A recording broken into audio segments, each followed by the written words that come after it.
very offensive, Your Honor, and uncalled for anybody. That time, I was wearing my uniform You're wearing your as uniform police officer. and you are being told to lie. Parang Am I correct? gusto nilang magsisinungaling po ako, Your Honor.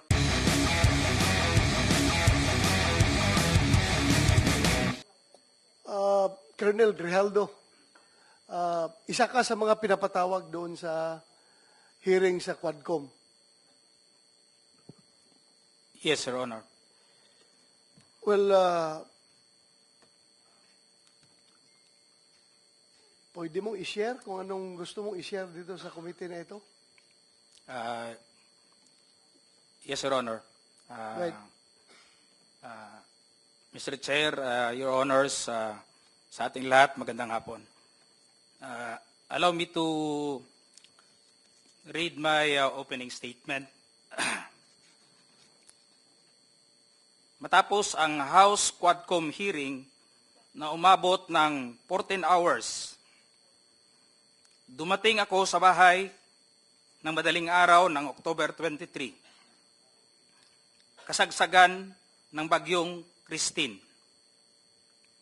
Hinihintay ako ng aking pamilya at nag-aalala at di nakatulog hanggang safety akong makauwi.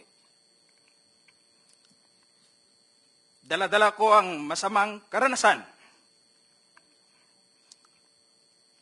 at hinanakit sa pangyayari,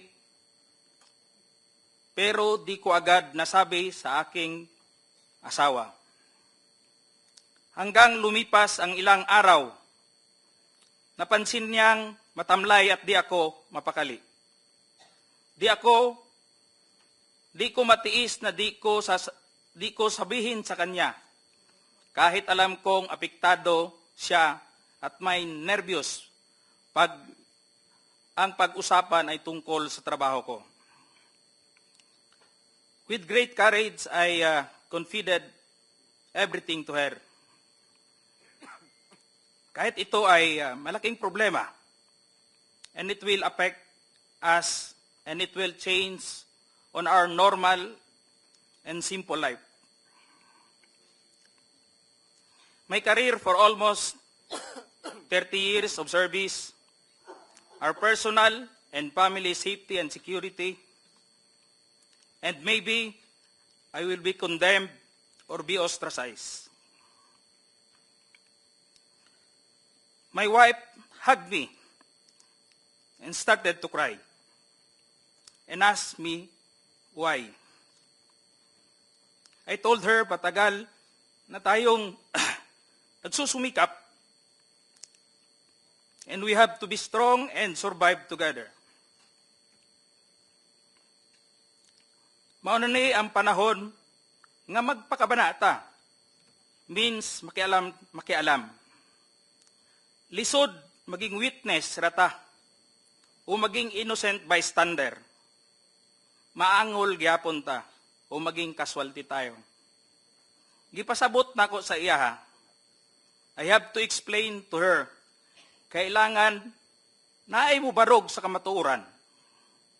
There must be someone to rise up to the occasion.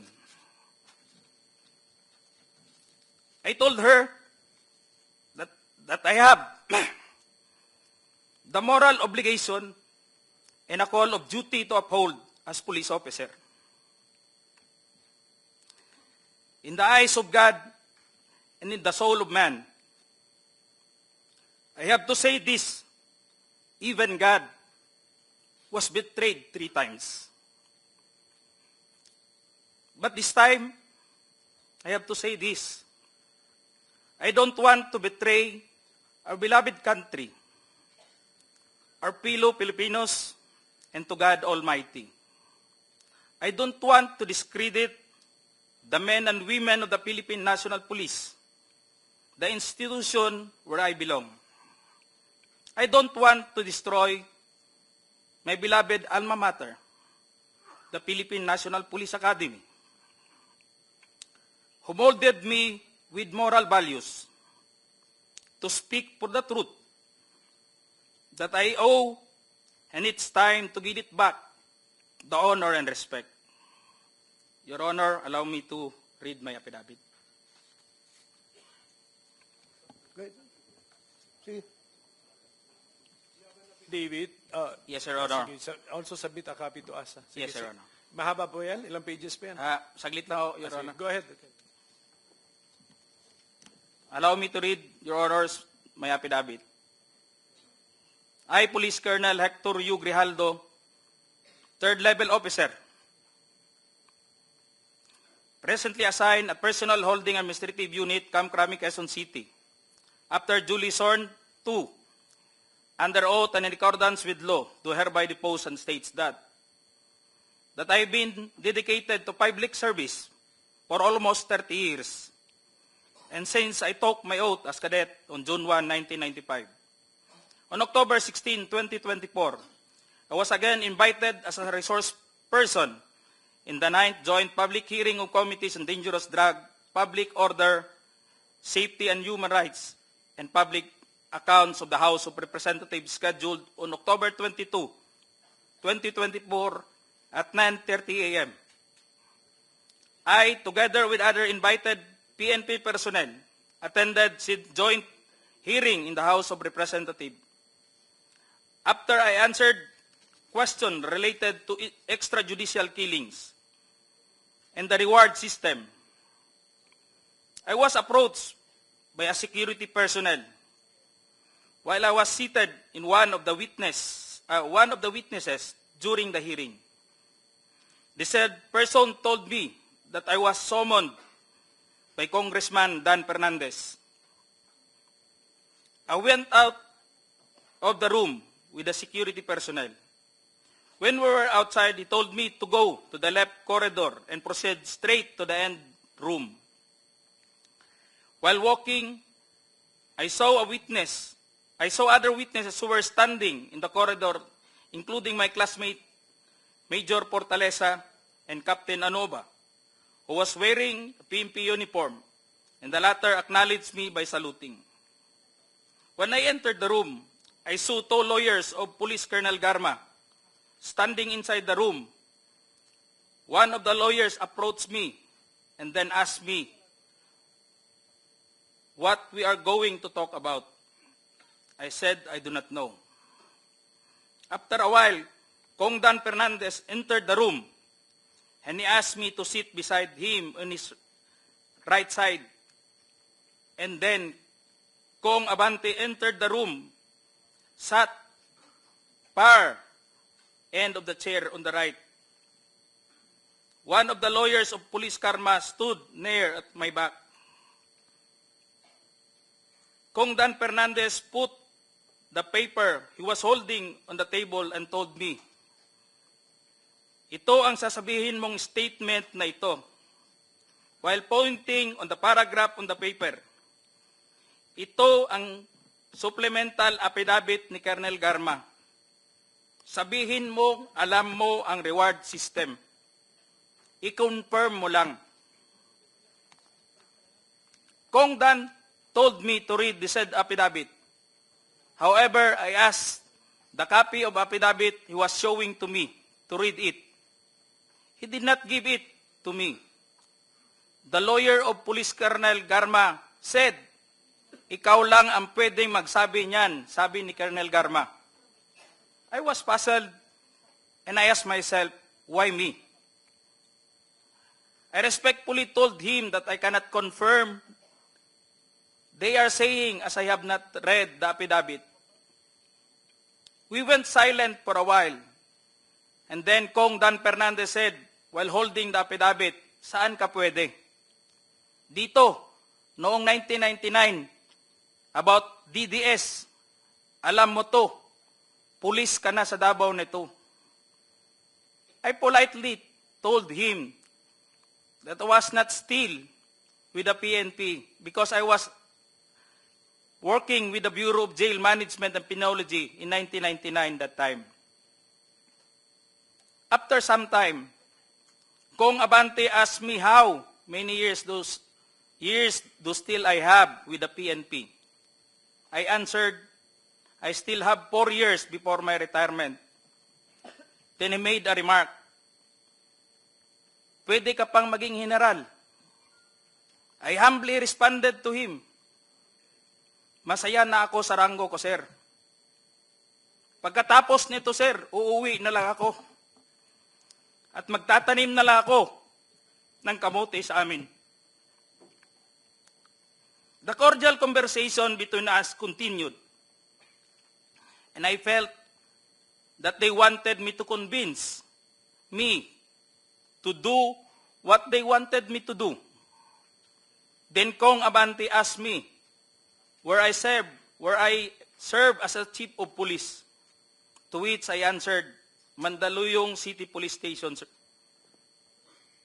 Kong Abante then persuaded me by saying, ikaw naman, Colonel, ganito na lang, alangan namang walang insidente o pangyayari sa panahon na yon. I answered, and I served as a COP in Mandaluyong during the COVID-19 pandemic, and there were less crime committed. And we did not receive any reward from anyone. I added that we only received funds, additional MOA or support fund, from the Peace and Order Fund of the LGU. I then respectfully told Kong Dan Fernandez that anybody can debunk my statement if I confirm the testimony of Colonel Garma about the DDS in 1999, since I was not a member of PNP at the time. And I have no personal knowledge as to the reward system. Additionally, I said, the work of the policeman are noble and requires great sacrifice, even without the reward or award. It is our moral obligation and a call of duty to serve our country and people. Then Kong Dan asked me, si Colonel Garma, anong masabi mo sa kanya sa Barayuga? I politely told him I cannot comment on the case. When I respectfully answered him, Sir, mahirap yan. Kasama kami sa nag-iimbestiga at hindi ko alam kung anong kinalaman niya at may investigasyon din sa amin, baka ma-incriminate ako, sir. After the discussion, they did not give me a copy of the second affidavit of Police Colonel Garma. I felt that I disappointed them. Kong Dan Fernandez and Kong Abante left the room, while I and the two lawyers of Police Colonel Garma stayed in the room for a while. I presume that they are about to present the second affidavit of Police Colonel Garma.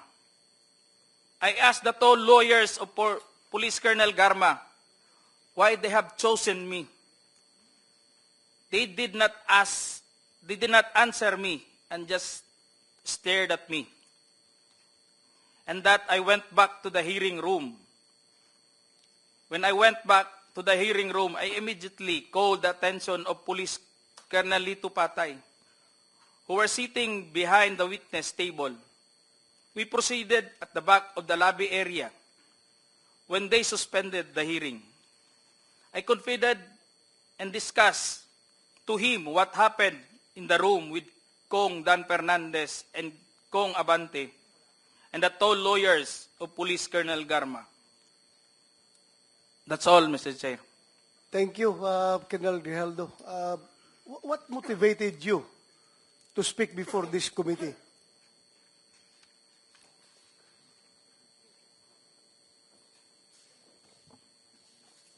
The time, Your Honor,